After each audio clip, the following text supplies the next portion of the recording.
Welcome to Let Me Fix This. Enjoy the video. You're going to start by confirming essentials and kicking off the first sync. Sign in with your Apple ID, verify you have enough iCloud storage, and enable iCloud Photos in Settings. Once done, connect to a reliable Wi-Fi network and plug your device into power so the initial upload won't pause. Make sure Optimize iPhone storage is set if space is tight. This lets originals upload while smaller versions stay local until you need them. Now you'll organize and reduce clutter while uploads continue. Open photos and create albums for trips or projects. Use people and places to auto-group faces and locations. Scan for duplicates and use a quick select method. Pick the best shot, delete the rest, to save storage and bandwidth.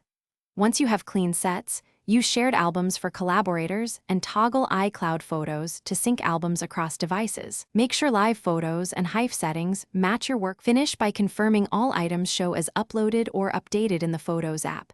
Check the progress bar at the bottom. Export or backup important originals to an external drive or another cloud service for redundancy. If syncing stalls, first toggle iCloud Photos off and on, then restart the device. If that fails, sign out of iCloud and sign back in. This refreshes the token and often resolves indexing issues. If photos remain missing, check Recently Deleted and scan device storage for pending uploads. Thanks for watching. If you found this helpful, don't forget to like and subscribe.